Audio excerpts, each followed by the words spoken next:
ஆணை பிறப்பிக்கும் அளவுக்குமான அதிகாரம் படைத்த கடகராசி அன்பர்களுக்கு இந்த ஆண்டிற்கான குரு பெயர்ச்சி 11ஆம் இடத்தில் நடக்கிறது. 11ஆம் இடம் என்பது ஒரு சுபஸ்தானம்.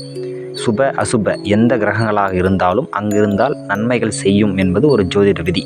அதன் அடிப்படையில் இயற்கை சுபரான குருவானவர் அங்கிருந்து கொண்டு மிகப்பெரிய நன்மைகளை உங்களுக்கு தரப்போகிறார். மூத்த சகோதர வழியிலிருந்த பிரச்சனைகள் அகலும், சொத்து பிரச்சனைகள் தீரும். உங்களுடைய புகழ் கிராமம் முழுக்கவோ அல்லது மாவட்டம் முழுக்கவோ அல்லது மாநிலம் முழுக்கவோ அல்லது ஒரு செய்தித்தாளில் வரக்கூடிய அளவுக்குமான ஒரு வீரதீர செயல்கள் உங்களால் செயல்படுத்தப்படும், பிரபலமாவீர்கள்.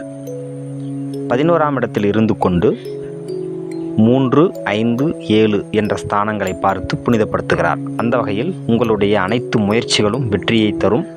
விடாமுயற்சியோடு நீங்கள் எந்த ஒரு செயலையும் செய்யக்கூடிய அளவுக்குமான மன தைரியத்தை குருவானவர் உங்களுக்கு தருவார். அடிக்கடி இன்பச் சுற்றுலா என்று வெளியே சென்று வரக்கூடிய நல்வாய்ப்புகளை தருவார். அடுத்ததாக 5ஆம் இடத்தில் பார்வையை பதித்து பூர்வ ஜென்ம புண்ணியத்தினுடைய பலனை உங்களுக்கு தர இருக்கிறார்.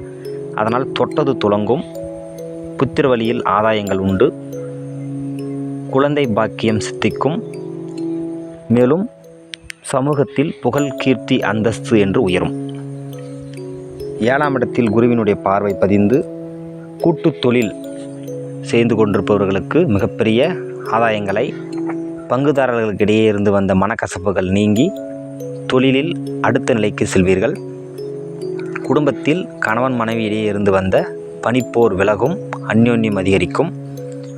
நண்பர்களுக்கிடையே இருந்து வந்த சில கொடுக்கல் வாங்கல்களில் பிரச்சனைகள் இருந்திருக்கும், அதெல்லாம் தீர்ந்து மீண்டும் ஒரு அருமையான நட்பு பாதையில் பயணிக்கும்படியான ஒரு நல்வாய்ப்புகள் குருவால் வழங்கப்படும்.